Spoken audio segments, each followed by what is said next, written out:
Bonjour à tous, je vous retrouve dans cette vidéo pour vous parler de mes meilleures lectures de 2019 dans la catégorie essai. Il fait hyper chaud chez moi, un 30 décembre, voilà. Alors, comme pour la vidéo sur les romans, je vais commencer tout de suite par les essais que j'ai adorés, ensuite on parlera du reste, que j'ai aussi beaucoup aimé et que j'aimerais mettre en avant dans cette vidéo.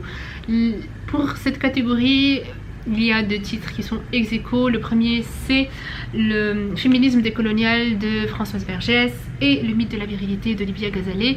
Et la vérité, si je devais en mettre un en premier lieu, ce serait le mythe de la virilité d'Olivia Gazalet. Pourquoi? Tout simplement parce qu'il est beaucoup plus abordable que le féminisme décolonial, et parce que le féminisme décolonial il est quand même très spécifique. Voilà, on parle du féminisme et on parle de la décolonisation, voilà, c'est très spécifique quand même, alors que le mythe de la virilité, c'est un livre que je pourrais offrir et recommander à plusieurs personnes dans mon entourage, qui est très accessible, qui va parler, qui est aussi très riche et très bien documenté.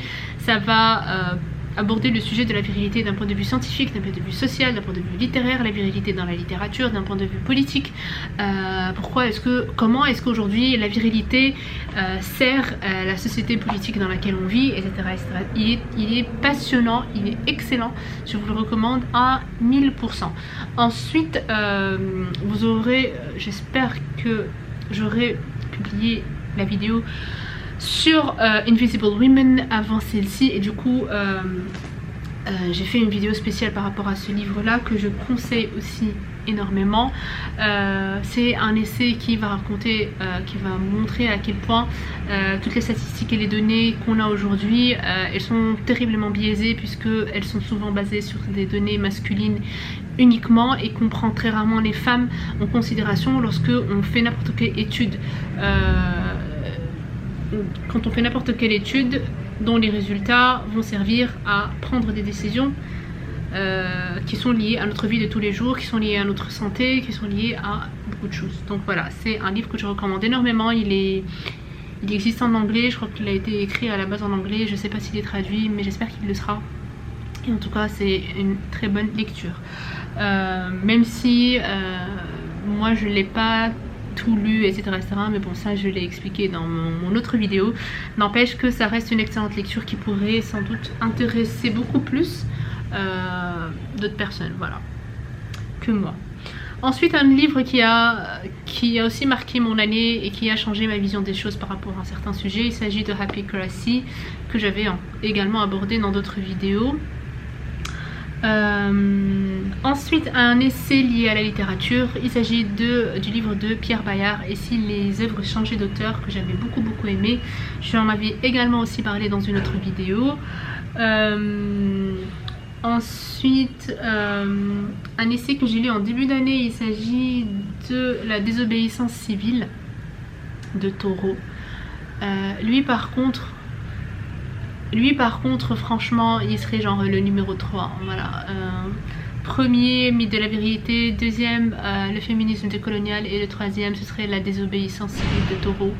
Non, mais ce livre-là, quand je l'ai lu, j'ai posté presque toutes les pages sur ma story Instagram, tellement c'était une lecture très forte. Et que je recommande aussi à tout le monde. C'est un tout petit livre, un tout petit livret. C'est un texte qui a été écrit par Thoreau, qui a refusé de payer les taxes à l'époque aux États-Unis. Il a été arrêté, et en fait voilà, c'est un livre c'est un livre où un auteur s'indigne par rapport à un système, encore une fois, oppressif et injuste, etc. C'est une excellente lecture, une sorte de classique dans le genre, voilà. Ensuite, une autre lecture très importante, il s'agit de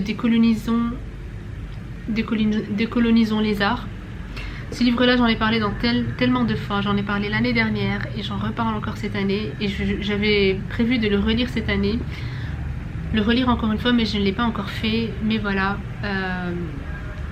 on va le laisser là, on va le noter quelque part. Et j'y reviendrai une autre fois dans une autre vidéo.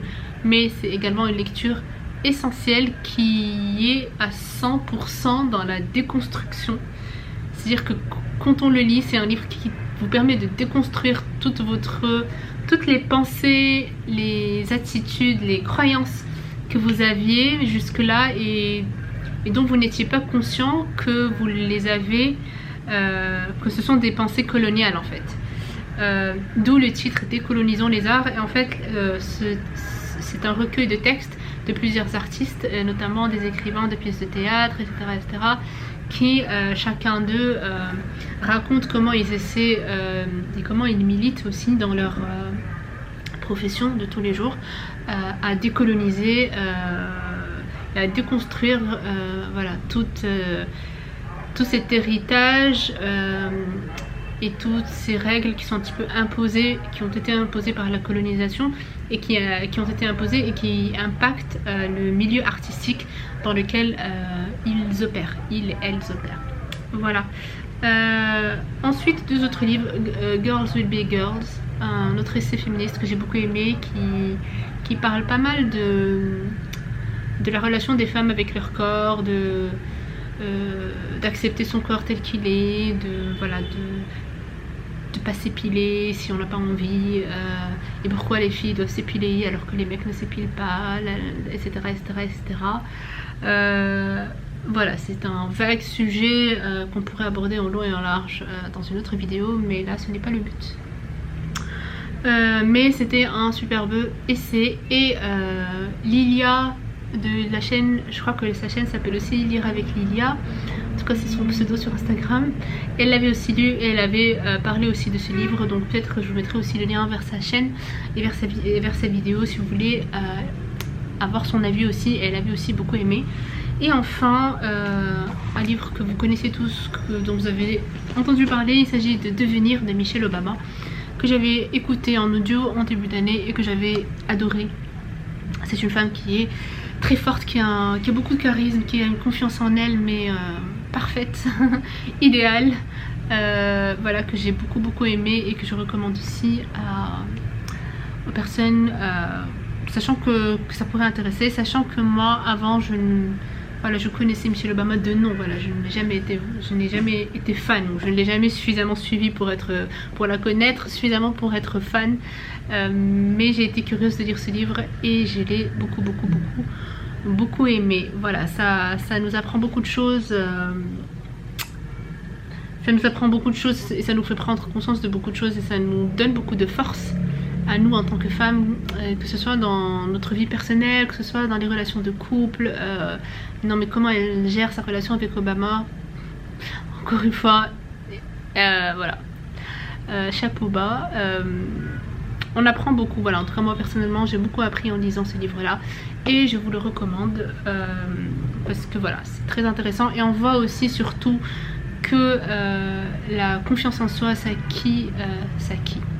s'acquiert pendant l'enfance, et souvent les personnes qui ont beaucoup confiance en elles, ce sont des personnes en qui les parents ont beaucoup cru et ils leur ont toujours dit que ils ou elles peuvent tout faire, que tout était possible, qu'ils croyaient en eux, etc. C'est ça qui donne la confiance en soi aux enfants et puis aux adultes qu'ils vont devenir. Et elle va beaucoup raconter justement comment elle a été éduquée par sa mère et par son père, et sa mère est une femme qui est très forte aussi.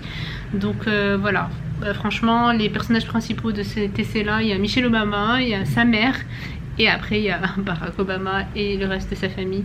Donc voilà, c'était une très belle lecture que je recommande vivement. Voilà, c'est tout pour cette vidéo. Je suis contente, finalement les deux vidéos ont été plutôt courtes. J'espère que je serai satisfaite au moment du montage. Je vous souhaite de passer encore une fois de très bonnes fêtes, une très bonne année, et je vous dis à bientôt pour de prochaines vidéos où on parlera probablement de l'année qui arrive. Voilà, salut!